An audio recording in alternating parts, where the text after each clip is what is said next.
How is this nation working through? One, they invested in all critical areas of development. They invested in education. If you look at their literacy rate today, they are above 90, three of them. We are still hovering around 50%. They invested in health, and they invested in pulling people out of the poverty through consistent economic policies that were pursued vigorously. They fought corruption.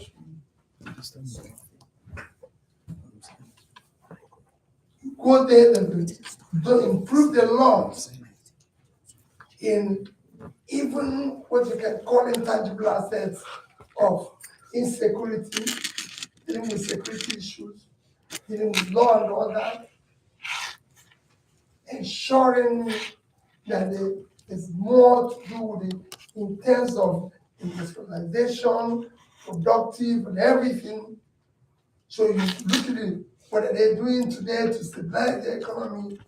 Nigeria, with over 200 million people, we barely make 10% of Vietnamese exports, or Indonesia.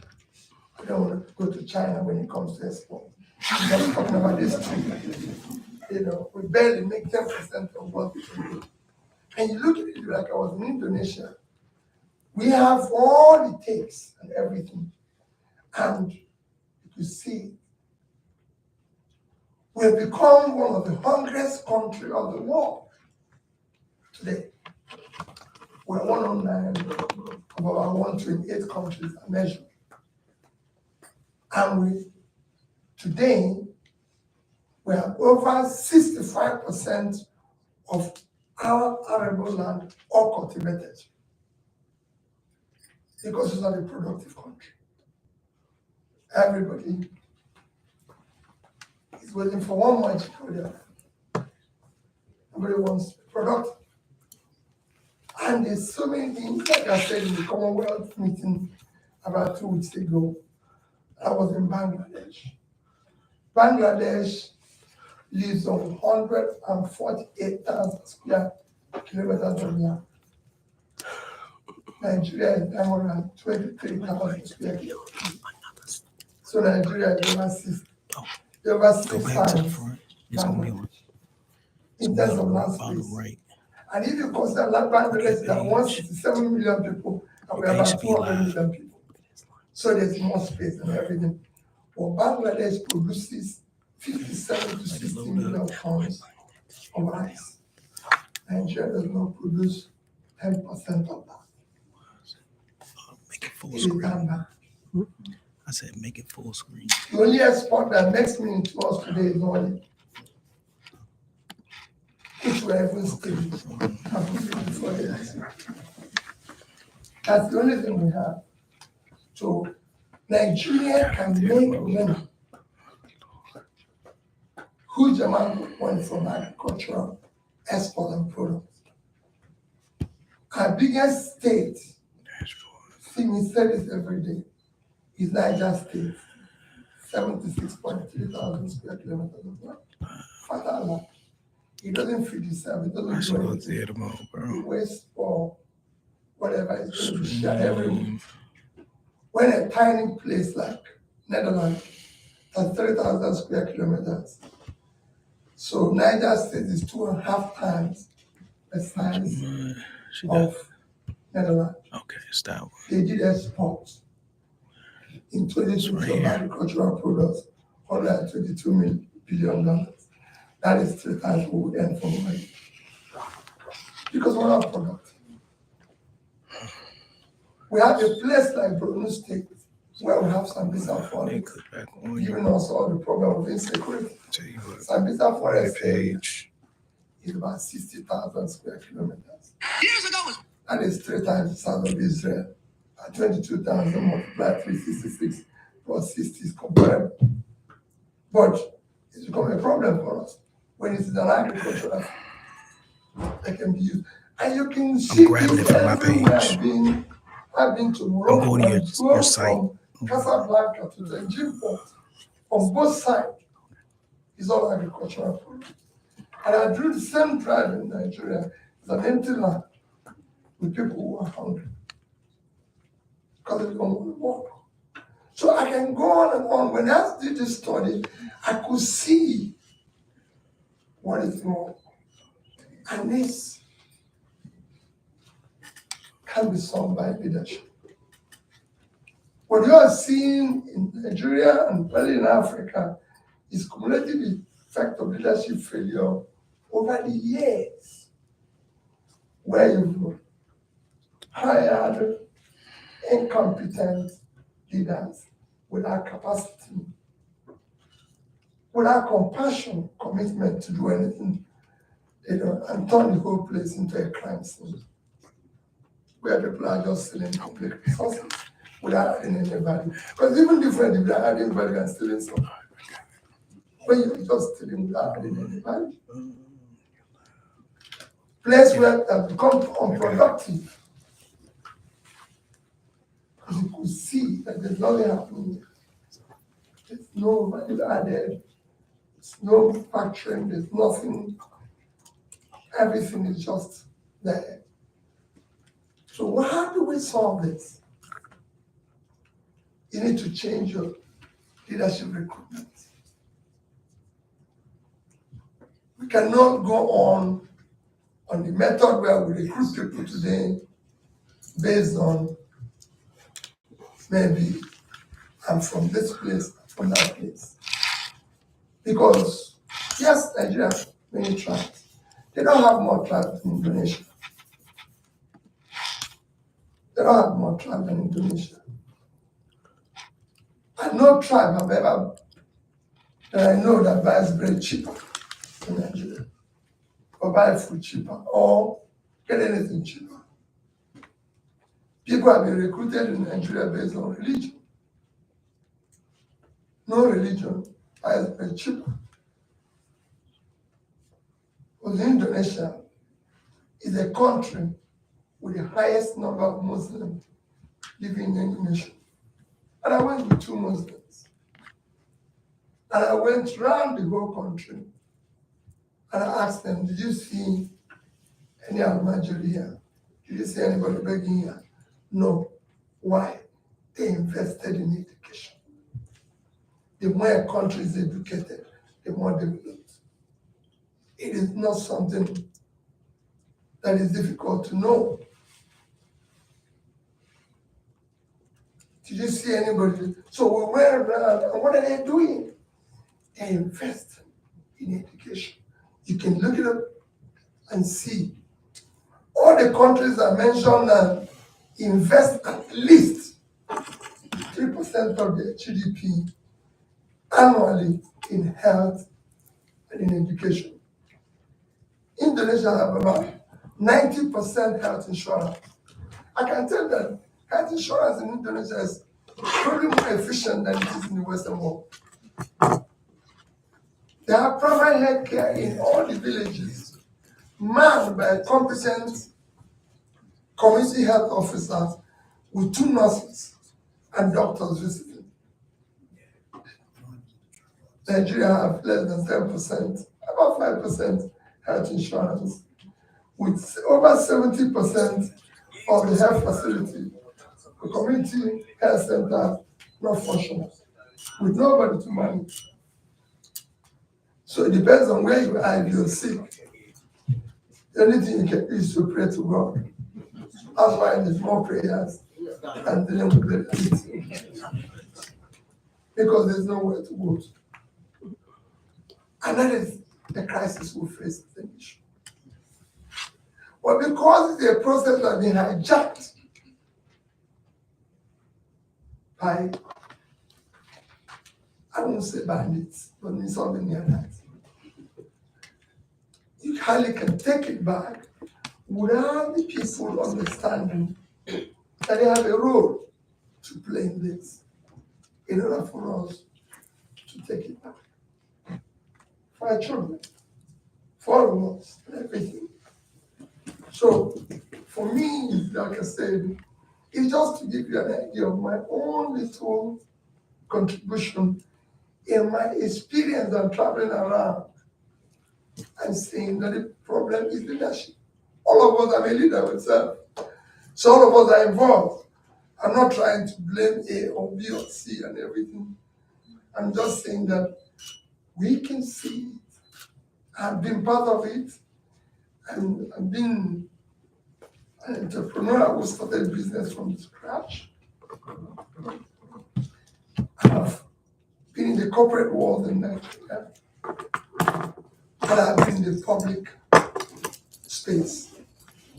So I know that what is lacking is visionary leadership that can focus and prioritize on doing what is right, ensuring the country is secure.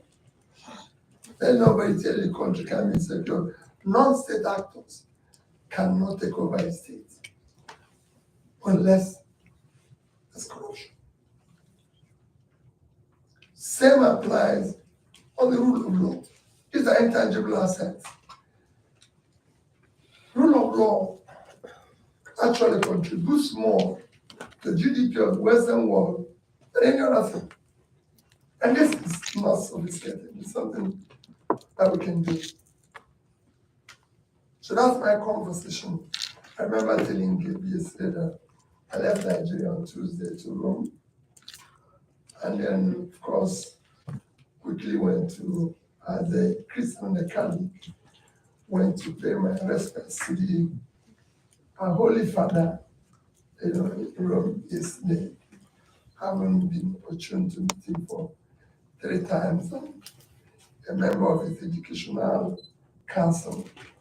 And then immediately ran to the airport, caught a flight to New York, and then from New York arrived here midnight yesterday. And when I met Gabe, I said, "Good, what am I going to tell them? If we have found a professor to do the lecture and listen." So mine is just to tell you what my experience is, and then listen to you and learn, because you have great ideas.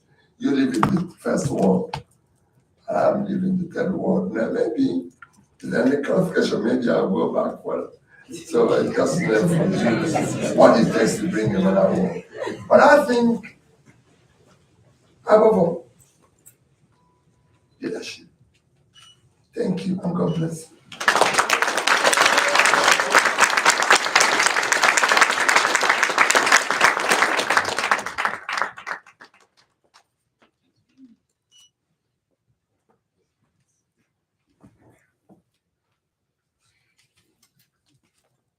Sorry?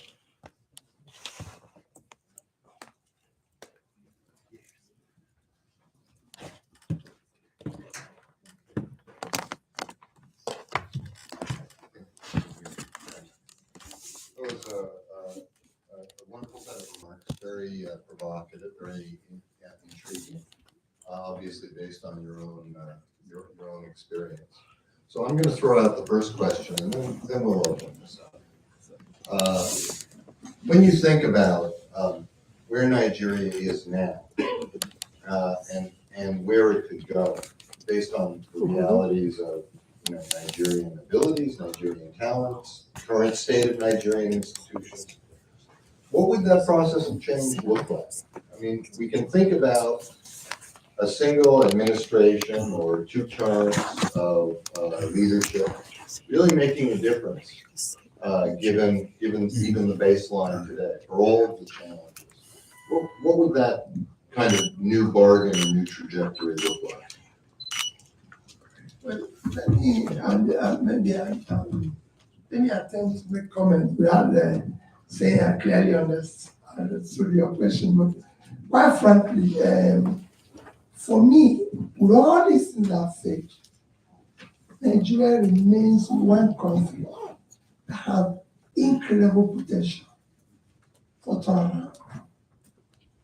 We have, just like I always say about Africa,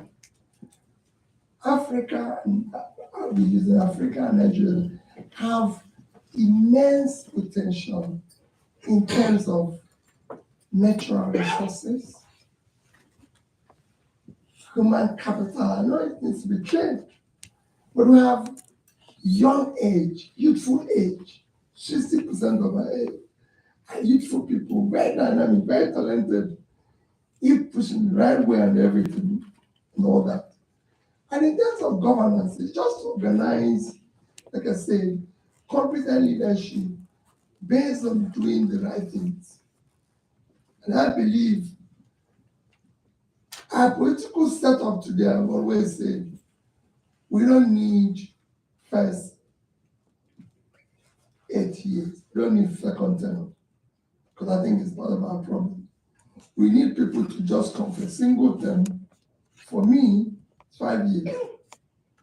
I believe whatever you can do. Yes, you might not be able to do whatever you think you're going to do in 5 years. That's what people say. But I say in 5 years, you can show the right direction if you mean well. Clearly, I've observed. And I know that in the first 2-3 years, you can take those decisions that can make the place beyond right. We need to change our financial system and bring in a system that will allow. We went too far going into American system of capitalism, in terms of governance system. We need a moderate side where we can be like what is happening in Indonesia or in South Africa, where we have proportional representation in the assembly, where we have opportunity of the president to be answerable properly to the assembly. Today, if you make Peter president, I can decide not to talk to anybody.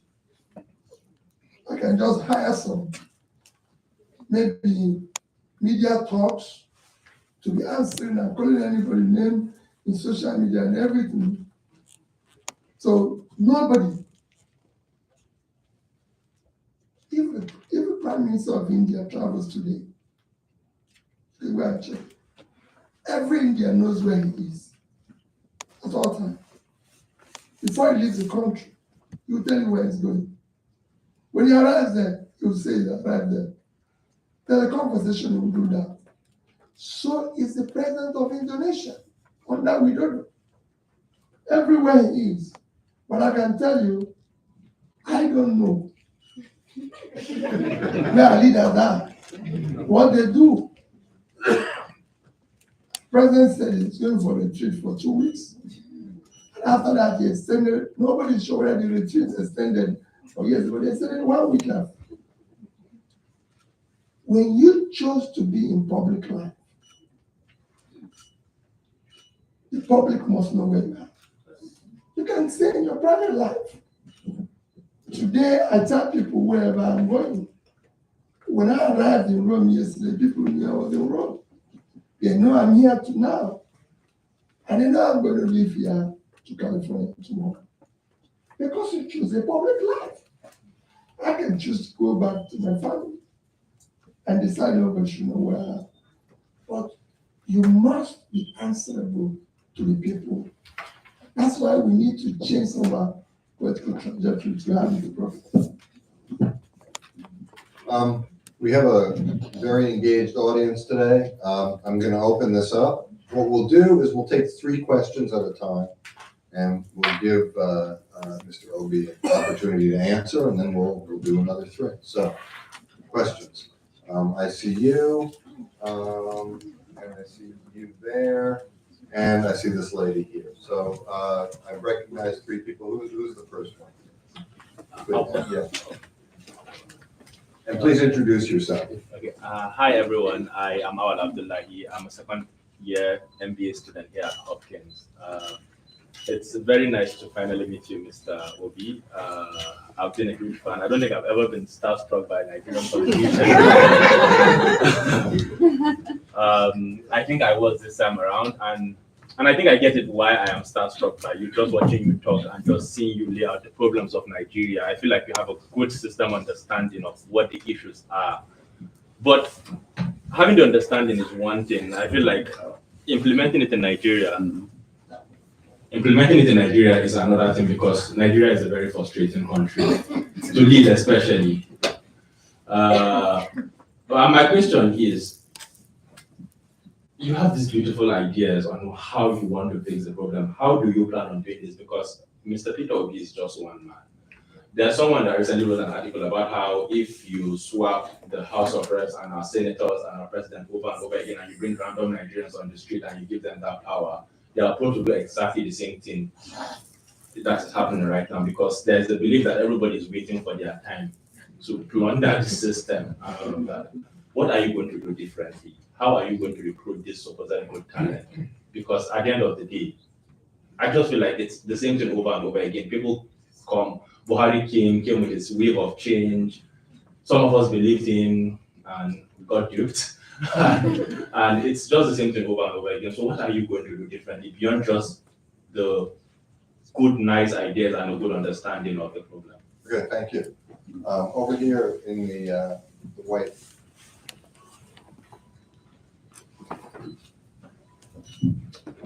Hello, my name is Tochi. I'm from Boston, Massachusetts, by way of Imo State. My question is, you keep talking about the system, Nigeria, and obviously the problems in Africa. I think the best thing for our country is to have a constitutional rewrite. I think that we need to put our destiny in our own hands and not the hands of anyone else. So I'm asking you, are you suggesting that we should rewrite our constitution to fix our system, or how can we effectively fix our system in Nigeria? Great, thank you. Effectively fix our system in Nigeria, and should we rewrite our constitution? Yeah, should we rewrite the Constitution? And then over here.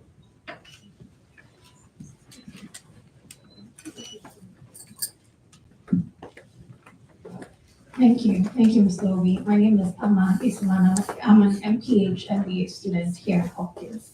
I'm from Ghana, not from Nigeria. But I came here because we're all looking for a message of hope. And we heard a lot about you during the last election in Nigeria. One of the critical things we heard about you is that you're a man of integrity. My question is very similar to our last question. One man of integrity may not be able to change the system alone. How have you built a critical mass of people who believe the things that you believe and are willing to put in the work to build the country? And I'm asking this because, like me and other young people who know it will soon be our turn to lead our countries, what can we learn from your journey in finding those people and creating the army that's going to make that change? Thank you. Thank you. Admirably clear and concise and brief questions. Thank you, please. Okay. Thank you. You know, I've been asked this question very often. How will one person change the system? I can tell you, one person can change the system, even in America.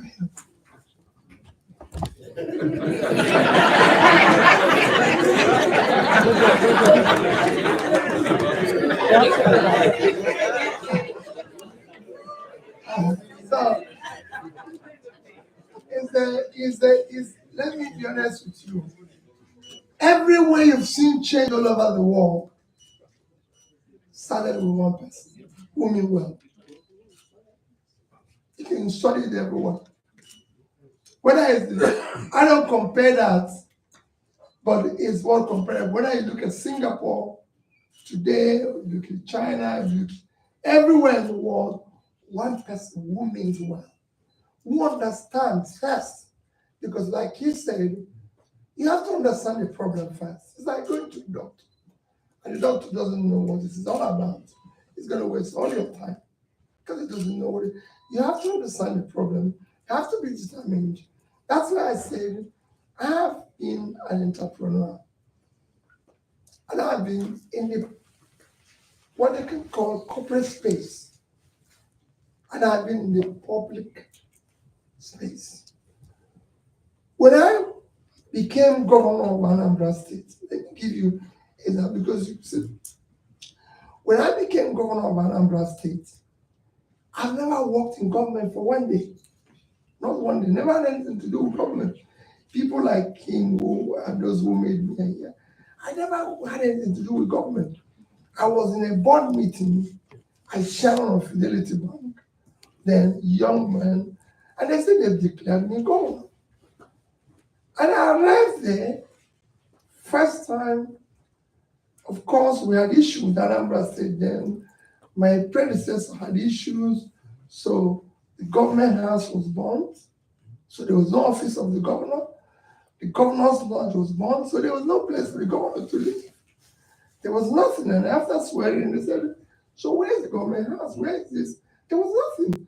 I didn't have a privilege of anybody handing me over because my predecessor had issues and he had to leave.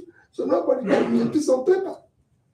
So I called all the people who are working in government. Can I have your plan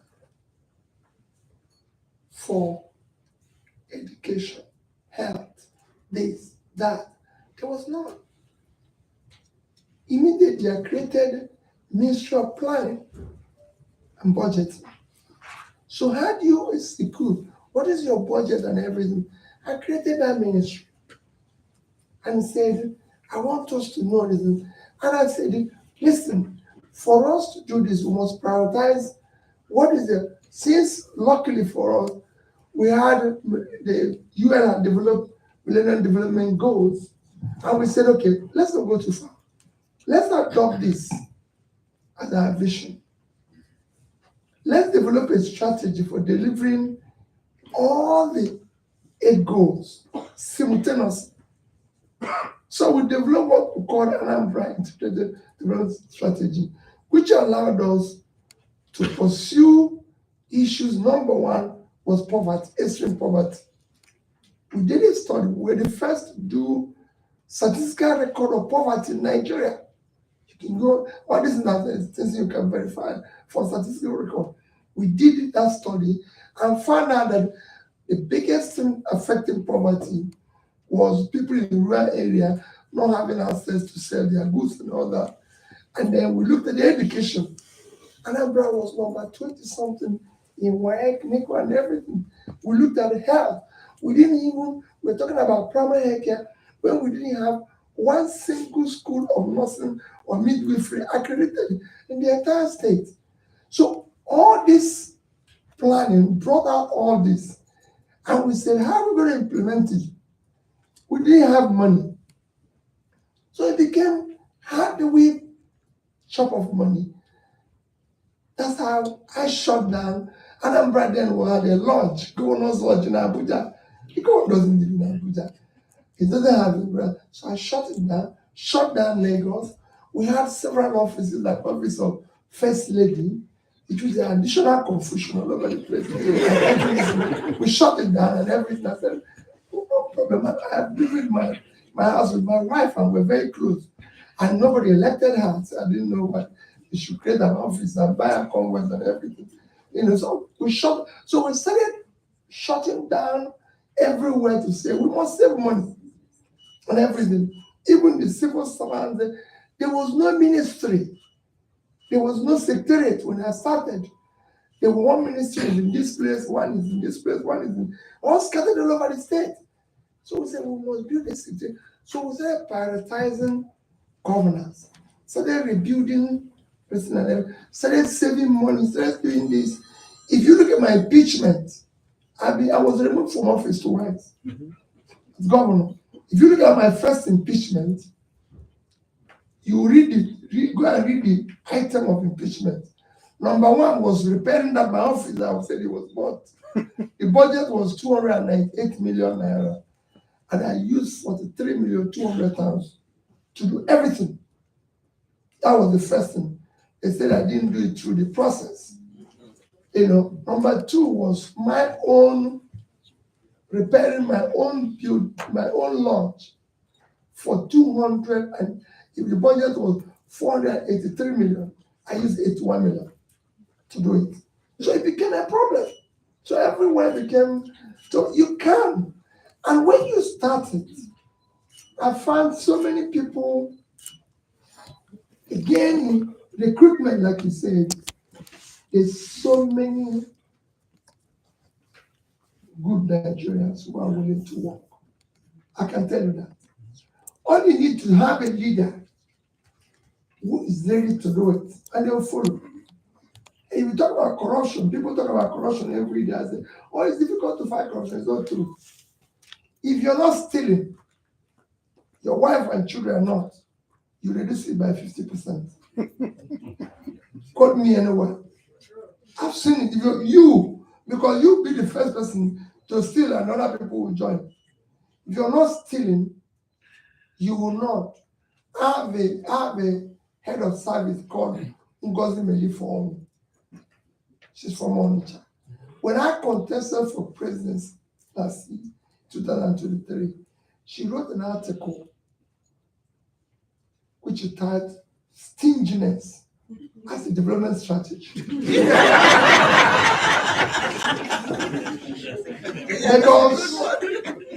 because when I came, every day she comes to my office, crying and crying, and said, Peter, every civil servant is unhappy. Everybody is unhappy with you. Same thing happens when I go to Abuja. The president will even tell me, people are not happy with you. And I asked the president, I never promised anybody happiness. I'm sure what I promised them. And if you want happiness, you go to the entertainers. There's people who already their job to do it. Mine is to do what is right. But what happened? When I started clearing the backlog of salaries, pensions, gratuities, people were like, where are you getting the money from? I said, it was the money that used to waste here and there and everything that we have saved, and we're paying this because we're paying people. So you can get people. I always say to people, 75% of those who serve with me as commissioners never campaigned with me. In fact, I never met my chief of staff till I became governor. I never met her before. But I can tell you she was very strong.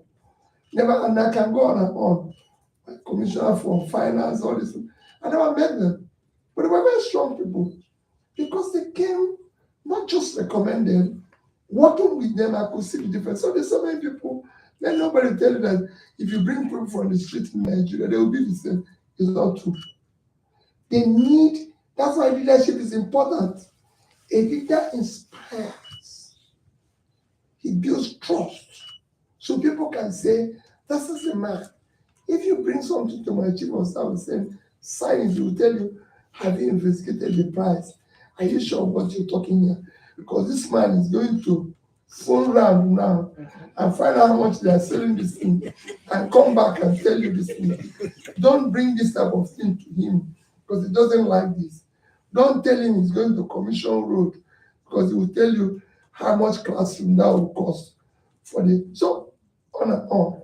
And the same thing happens everywhere. For the changing of the Constitution, well, let me be honest with you. People talk about constitutional change or amendment and everything. The Constitution as it is today is not as bad as people think. But let's implement what is there today. The Constitution is not the reason why people are stealing. Because they want to steal. So we want to have people who mean well first. The Constitution is not our problem. The Constitution is not why we're rigging an election. No. We had a president that was elected, Yaradua, who on his inaugural day said the process through which I came into office is wrong and he must not allowed to continue. That's someone, and he went doing the right thing. Throughout the period he was there, the few elections that were conducted, everything was right. It's just a question of leadership. It is critical. Thank you.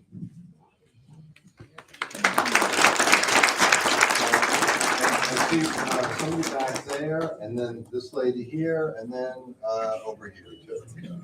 Okay.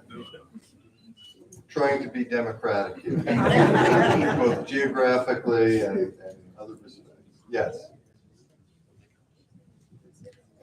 So please identify yourself and concise questions are welcome. Good afternoon, Mr. Peter Obi.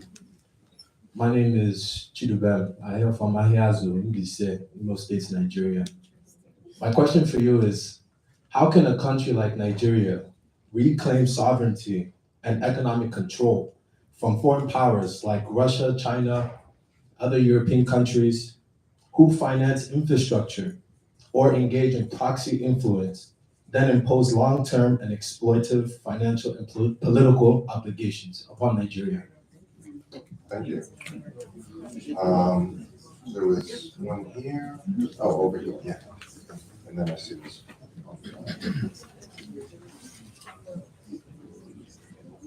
Hello, good afternoon, everyone. My name is Adia Kelly. I graduated from science last year, and I'm from a small country that rivals Nigeria. We are just 33 people in the country, Ghana. Yeah, so every time leaders meet and talk about Africa, we hear them talk about GDP and comparing ourselves to places like China, Indonesia, and Vietnam.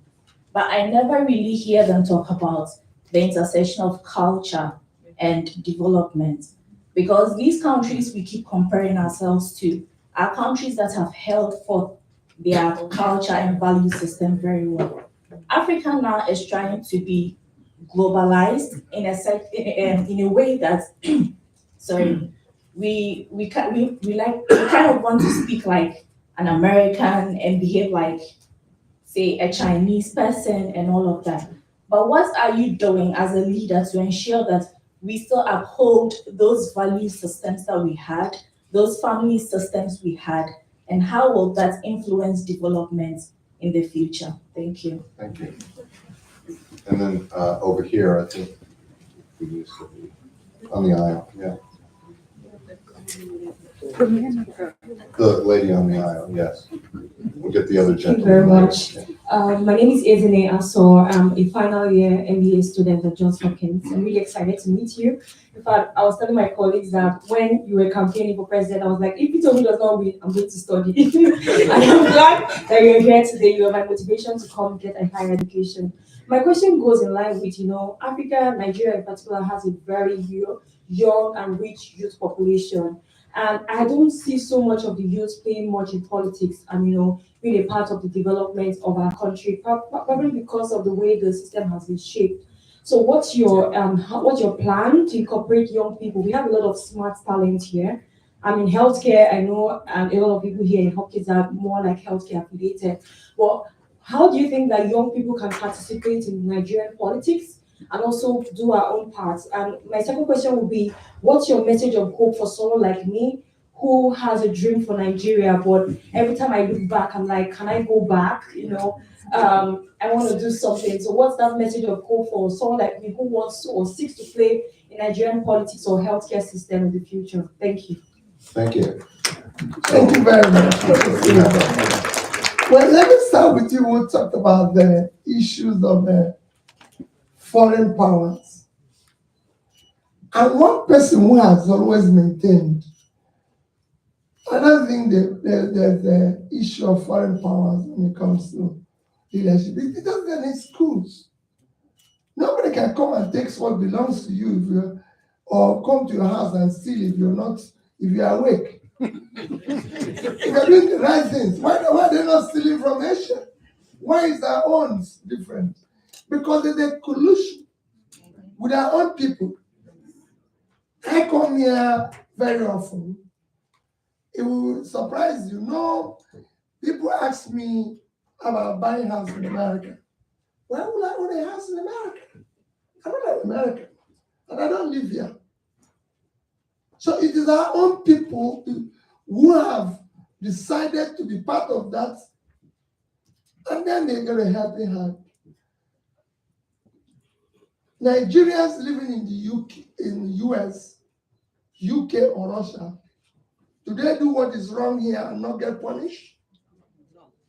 So why would somebody come to your country and do the same thing and get away with it?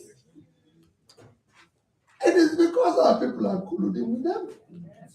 If you don't, they won't do it. I was governor for 8 years. And I can tell you, no foreigner, nobody did anything. In fact, at the time, like I always say people, today I hear people say, oh, you want to award this contract. I said, no, I was awarding the contracts to our people. Whether you say it didn't work or it doesn't matter. Somewhere we'll get it right. Let's keep doing that. I always use Innocent to tell them, when Innocent started his vehicle factory, I laid the foundation. And he came to tell me it's completed. I called the president to come and commission it. And I asked him, what are you doing? He said he was only doing passenger cars. I said, can you do buses for schools? He said, yes. I said, I'm ordering you 500 buses. Can you do vehicles for security? He said, yes. I ordered 300. Can you do SUVs for traditional glass? He said, yes. I said, I'm ordering 200. So I ordered 1,000 vehicles. And guess what? When I came back and told both the schools, traditional glass and everybody, they said, no, that is wrong. Now nobody has tested his vehicle. Do I know whether the brakes are working? Do I know in case the people die, in case the children, kill school children, this and I said, well, listen, we will use it. Let those who remain after those who die, they will, but it's this vehicle is what we are going to buy. And I paid him for the 500, for the 1,000 vehicle, 1 year upfront. Say, you build this factory here. We're going to use your vehicles. If anybody dies using them, well, God help. We're going to receive his soul. But this vehicle, till today, none have had accidents. And I've been there for over 10 years. What am I trying to say? We just have to believe in ourselves, do the right thing with ourselves, and don't start blaming another person for a problem. No, I don't believe in it. I don't think so. We should. And then, of course, you talk about culture. Yes. It's the same leadership problem. It's us that believes that, oh, well, sorry, Prof. I'm sure you'll be wondering, why was this man going to different schools? I was actually trying to know whether there's anything different for them. That's why I was going to different schools. I said, okay. At that stage in 1990, in the 90s, I started from 98, I said, where are the 10 best schools? They listed them, Harvard, London School of Economics, Oxford, Cambridge. I said, okay, I'm going to go to all of them. Let me see whether they have two brains. There's something different. And Prof, there's nothing different. So the other one is the choice. The same thing goes with the cultures and everything. We have so many places. I ask myself, there's so many good places to go to Ghana for holidays, for example, experience their culture. There's so many places to go in Nigeria. But guess what happens today? And Nigeria said it's going to holidays, is going to Dubai. Where there's actually no place of interest except hotel. And it's going to it's going to New York. I mean, is there any place of interest in New York with the confusion? But it goes to holidays there. But we have lovely, good sites in Ghana, in Nigeria. Again, you need to make it attractive by making sure it's secured. Because nobody will pay his money to go for where he will lose his life or be kidnapped. So these are things we still have to do in Africa to make it work. I'm sure if we do the right thing, people will come to us. Because we're more competitive. That drives into me. My sister was talking about the youth. We have one of the most talented youth. Very ambitious, entrepreneurial and everything. But they need encouragement. It's leadership. Today, I used to tell them that people like Steve Jobs, Bill Gates, everybody, we're able to progress here because people saw what they were doing and gave them loan, gave them support, invested in them. In Nigeria, I can tell you as a young entrepreneur, you will never get loan from anyone. Because if you go to the bank, the only loan you can get is when you bring buildings from your father, your mother, and everything. So all these things there's no encouragement. Even the system is against you. It is a place where even regulatory authorities, taxman, everything can allow me to go free while chasing the poor people on the street.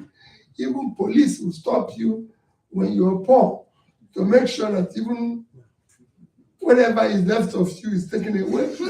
So all these things are things we need to change. I keep saying leadership.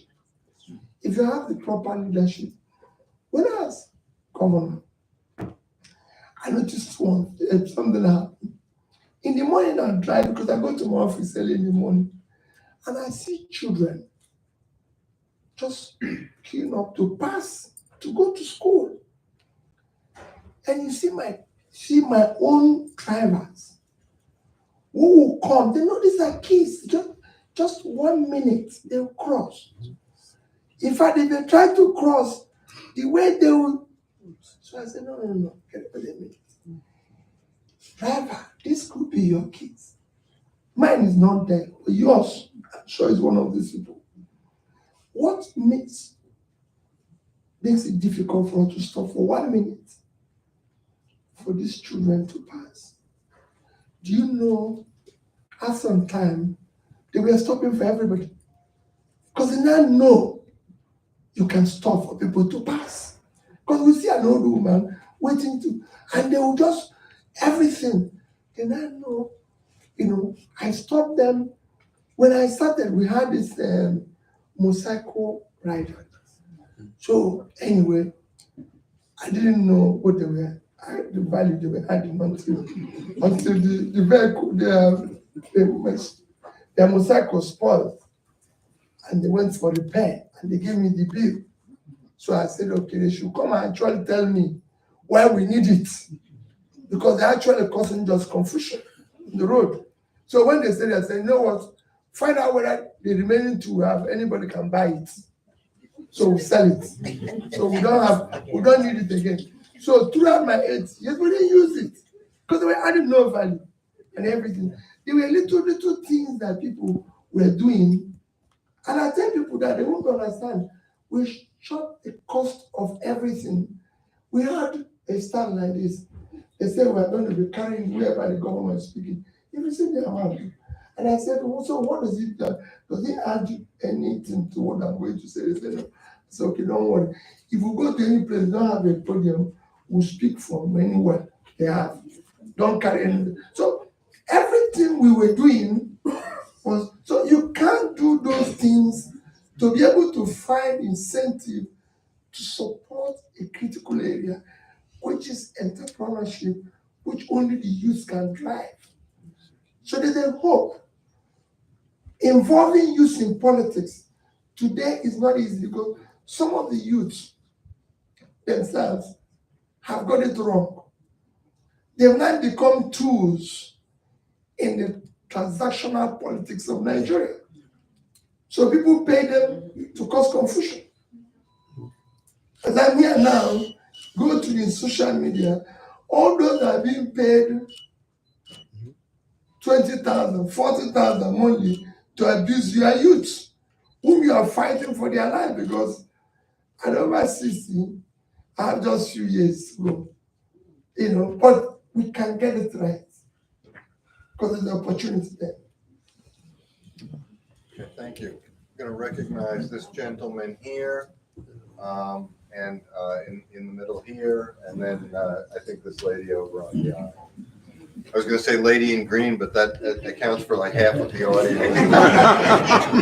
Green is a favorite color. Please. Thank you. Good afternoon. Welcome, Mr. Peter. My name is Charles Afamo, and I'm from the Board of the State. Good to see you again. My question is bothered on 2 words: state capture. Nigeria today has been completely captured by people that are less than 1,000 of 300 and 200 and something million people. They have captured INEC, Independence Commission. They have captured the army. They have captured the police. They have captured DSS. Every single security apparatus in Nigeria has been captured by these few individuals that are less than 1,000 controlling the whole country. You can get them out. You can vote. The vote won't count. They commit crimes. The police cannot charge them. They have captured the judiciary. So where's the hope? Where's the hope going to come from? So my question is this, and maybe, I don't know, if you have the answers. How do we approach this? Get them out? Thank you. Thank you.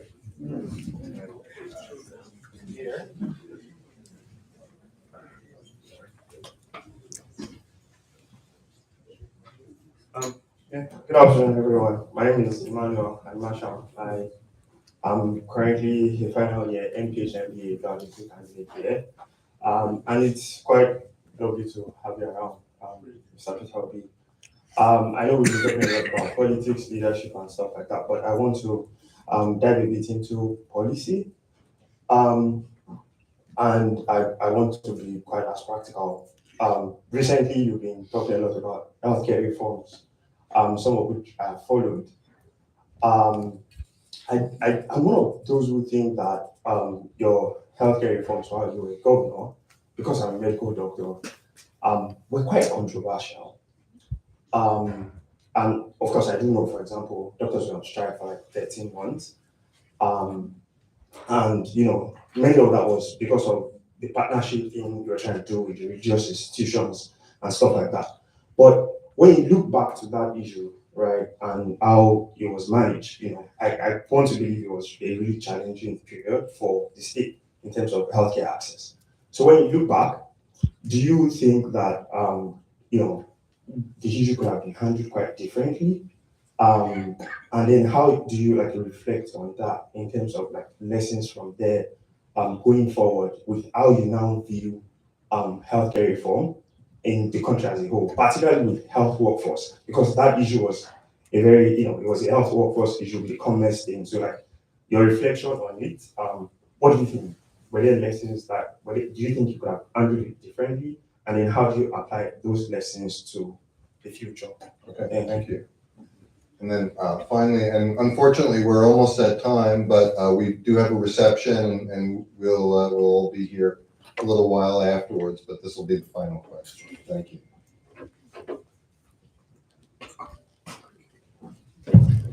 Thank you, Excellency. My name is Henrietta Igomire. I'm an alumni of SAIS and a Nigerian. My question is to Your Excellency, how do you think we can make democracy work for Nigeria, considering the fact that many of these countries that we've used as examples are actually communist countries, where a lot of policy and decision-making is centralized at the highest level? And for a country like Nigeria, having so many interests to balance, especially things like federal character and all of that, is that an impediment to our development and our growth? And also issues around media, just like the popular saying that says too many hands falls the broad. I think trying to carry everyone along is sort of kind of slowing us down as a nation. So can we have an hybrid or tailored democracy for countries like Nigeria? Because it seems like the kind of democracy that we have adopted is actually not as effective for us as for Western nations. Thank you. Okay, thank you. Let me start with the issue of state capture. There has been state capture all over the world. It's not peculiar to Nigeria. What is peculiar to Nigeria is the refusal of the people to resist it. It's the refusal of the people to resist it. I was the first governor to go to court and stay for 3 years to become a governor. I was impeached the same month with two other governors. They left the country. I went and challenged the rascality in court. I said, no, it's wrong. And I gone back. I was the first governor to change the electoral date.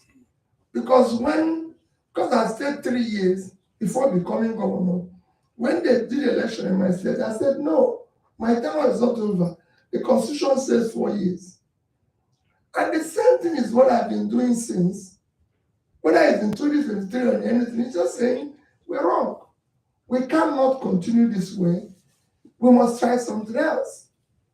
So what we need to do is for Nigerians to say, we want things to go rightly. We voted culture. We voted tribe. We voted religion. Let's vote competence. Let's try that one and see whether it will work. That's what has been happening everywhere. We can get ordinary people. We don't need sophisticated. Look at what's happening in India with Modi. He's somebody who started his life as an entrepreneur in a small village and look at what we did in Indonesia and everything. So there's business to learn.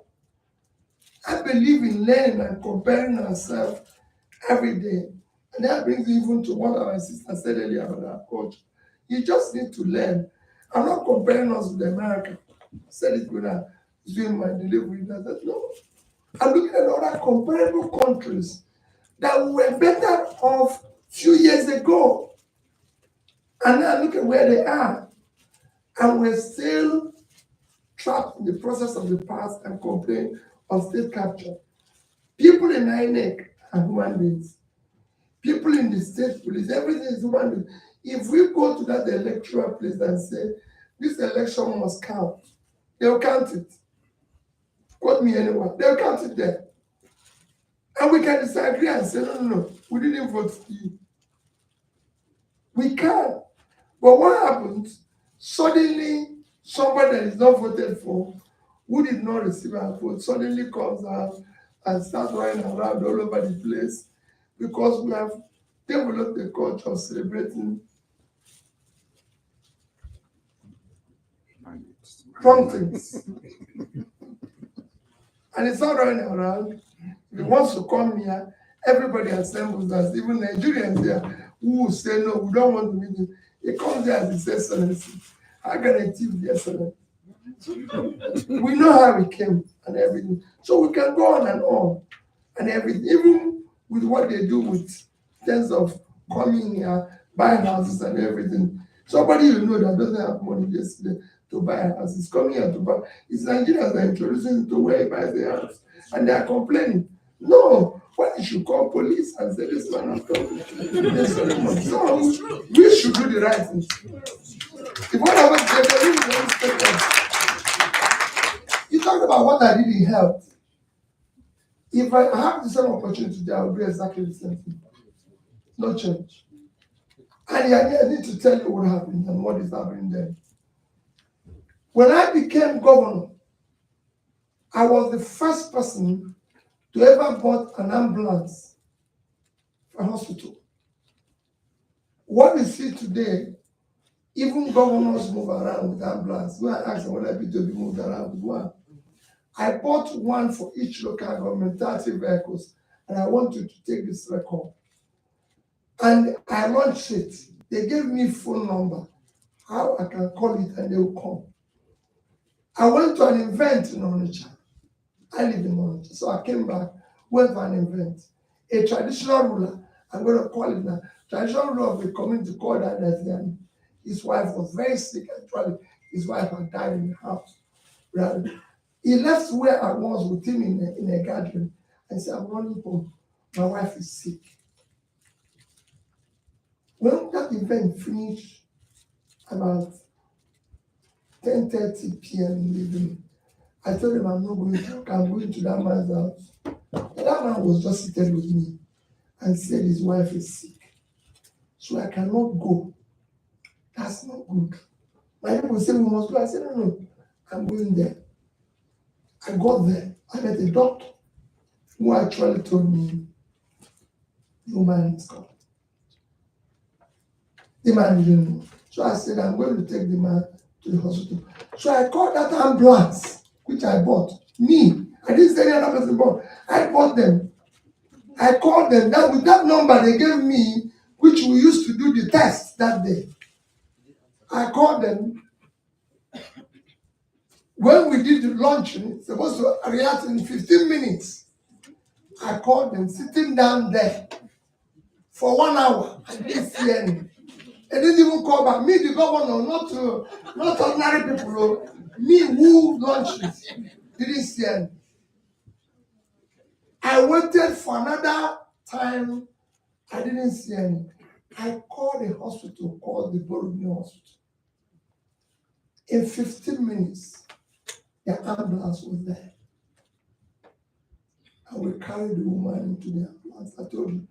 I told the treasurer not to follow me because I know what's coming. He said, let me go. He said, no, you go on. I said, no, I'm not going anywhere. I'm going to go to the hospital myself. And I did. I went there myself. Of course, the doctors told me, the same thing, doctor, and as he said, and everything. I said, okay, let's just try whatever we can do and all that. We were there till about 2, 3 a.m. By the time they certified everything, took out the motion. Nobody called. They didn't call that ambulance. I don't call back. Oh. I got the next day and I told the commissioner, please, we're investing in the wrong place. We didn't have school of nursing. We are talking about going to have school of nursing. When I know that growing up, we were told that in my primary school, the first midwife in Nigeria was produced by a place they call Iyenu. The first midwife. They still have school of nursing and midwife. That is not accredited. They have one in a place they call Waterside. They have one in a place they call St. Joseph's Others, schools of nursing and midwife. They have one in a place they call, let me remember his name, A Lady of Lost in Ihala. So there's a lot of them owned by the missionaries that were not accredited. And I said to the commissioner, we've done a wrong investment. Let's go and partner with these people. Because what we took to the public hospitals and everything were not being used. They were being diverted to private. So let's go and support these people who are doing the right thing. And we went to invest in them.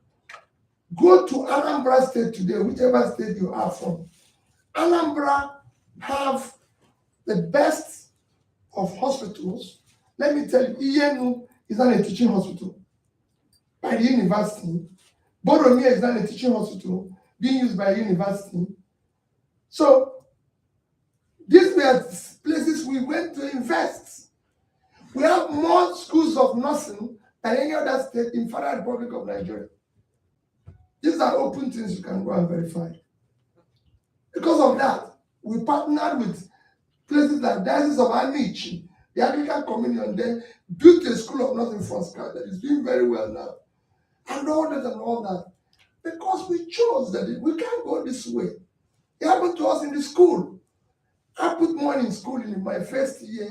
In WAEC, we were number 26, or it was number, I think we were 25, or it was 26. The next year, I told the commissioner, we are putting money wrongly. Let's return this school to the owners, the church. So it's not only where they were struck, the schools were shut down equally. They said they won't go to school again until I leave. It was President Jonathan's intervention that made them open this. They came and said, oh, the teachers on strike and everything. And when the federal government set up a panel to look into it, I was there. I said, we hired you as a teacher. And we're paying you as a teacher. But we return school to this person who is the owner. What is your own? Your contract is teaching. You go and teach because it's not the only owner of school. Why would you teach with them? They say, oh, now they're this. Suppose if they don't want them, I said, then you're not teaching well. They don't want you. Because we are looking for teachers. One of the schools we had issue with, we took in his school. The church went and brought the references, I think from Ireland. He came. He said, even to me, Governor, he said, I will have one student outside boarding school. There are 1,800 students. And I said, sister, how you know? He said, all of them must live with me here. And everything. 3 months after, the teachers are quarreling with her. They say, oh, she comes to the class when you're teaching to supervise. He comes to stay in the gate. He comes to... I said, what about thing is this? You're a teacher. The principal is supervising you. Once we finish this, when we're eating, I come and show you what the sister wrote me just 2 months ago about how well the school is doing. He said, God help you, started all this. I told him, I said, if you don't want to teach in that school, come with us, all of you, to our schools in different villages. Because the woman told me, said, these are traders, they don't want to teach, they don't know what they're teaching. So go by after 3 years, 2011, 12, and 13, we're number one in the entire country. So when you want to get things right, people say they're going on strike. Striking for what? It is just all those hospitals, all the ambulances we bought, go to EN, go there, you see, donated by P2V. Because what happened? They are still using it. That one we bought, that nowhere can I've never seen the trace of it in my life. So you cannot allow that. If people don't want to work, we deal with people who want to work. Health is health. It doesn't matter when you're sick. They can take you to the missionary one. They can take you to the public one. Same thing with teachers. When we started buying computer for secondary schools, when we started trying to buy vehicles, generators for school, they said, oh, this one is private school. This one, I said, there are private children here. If our children are going to those schools, so we must buy computer for everybody. Go to HP.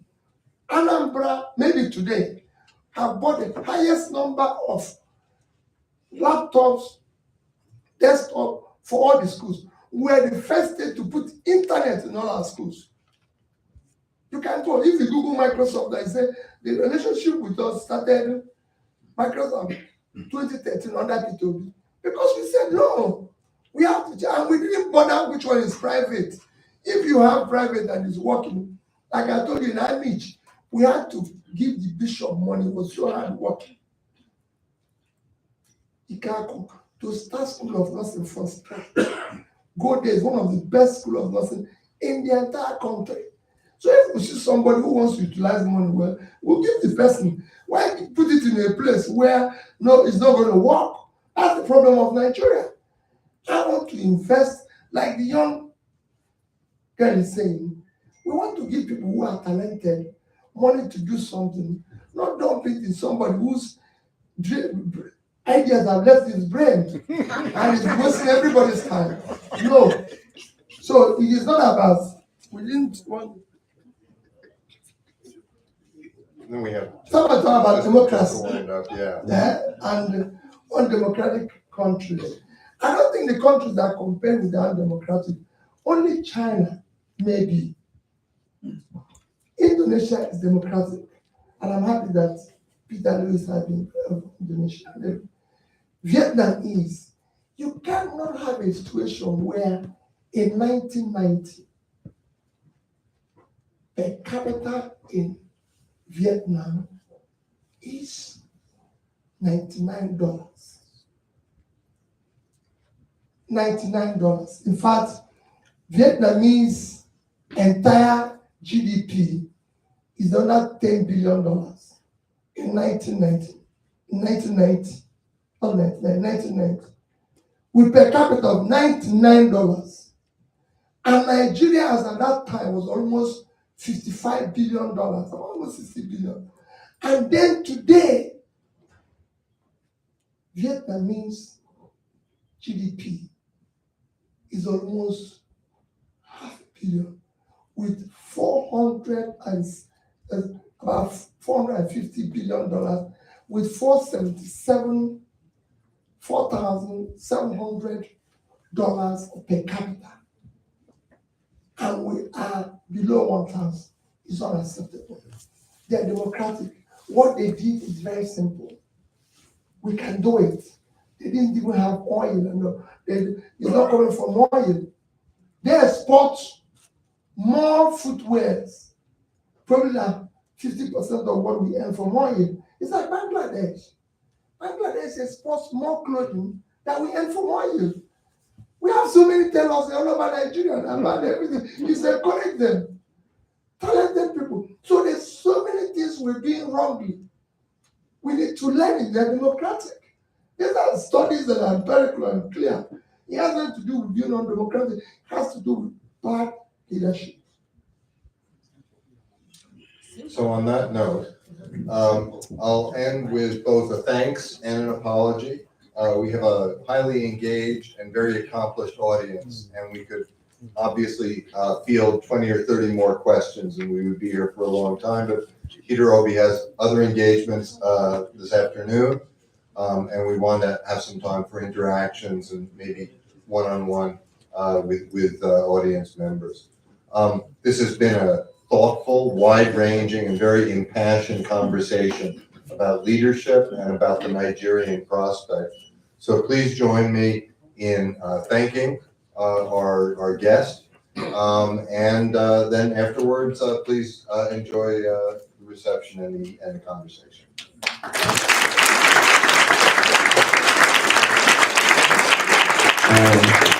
Thank you very much, every person.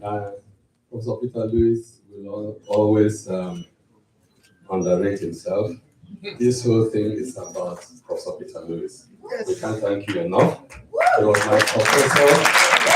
He was my major professor over 12 years ago when we started this. And Professor Peter Lewis, we really can't thank you for the intellectual harvest, which has been focused on Nigeria and Africa, and we keep improving and focusing.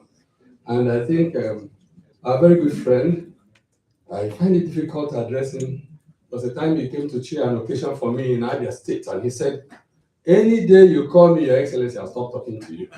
So I don't know how to address him.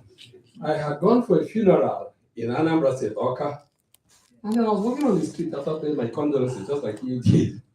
And there was this black bus stopped by me, and I told the person I was with that they had come. I spoke to people, they had come. I don't have kidnapping value, so I jumped the gutter. On Oka Road, in Oka.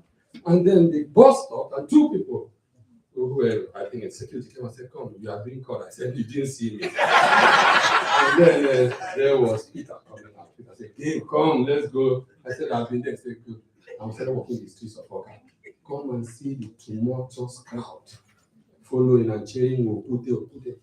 And I said, I've never seen any person who is so sure, loved by his people.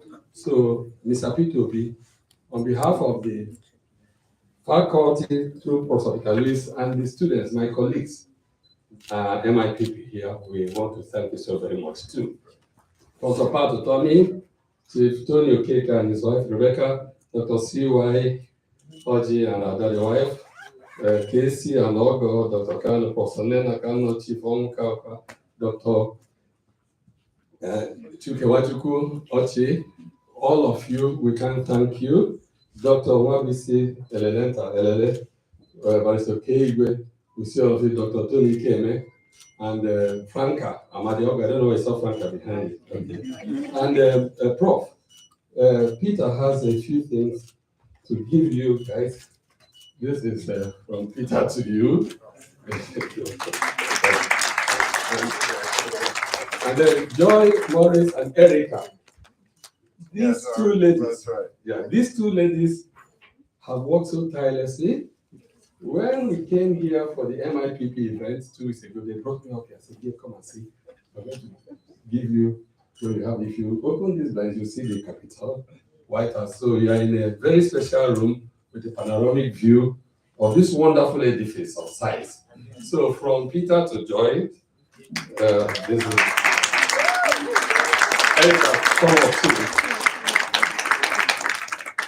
and my niece is in the audience. She is a councilwoman. She's an American, but she's also a Nigerian. She's the highest Nigerian elected official in America. And Councilwoman Roxanne Delomado, she sent me a text because she has an event she's calling that Peter needs to be, so we'll be leaving shortly. Professor Walika Ikolebe and Rose from Kent State University will recognize you too. Thank you. So please, thank you so very much.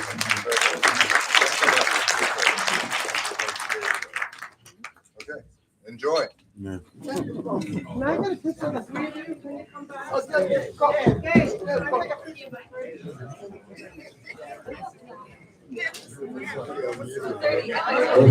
Sorry, I forgot Professor G.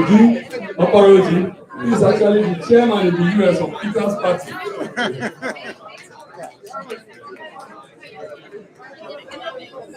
Okay, here we go.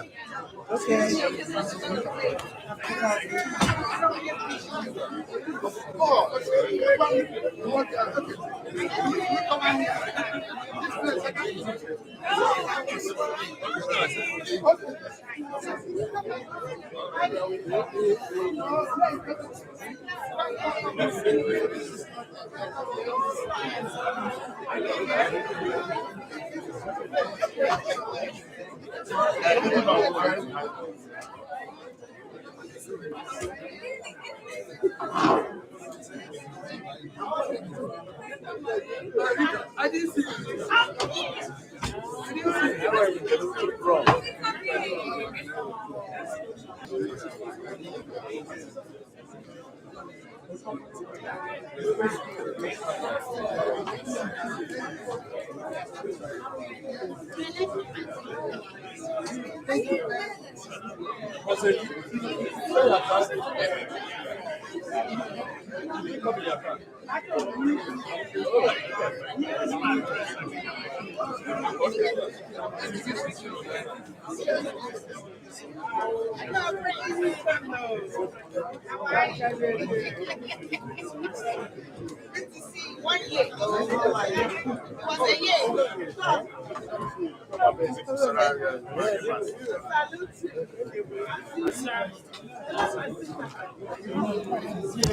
tried.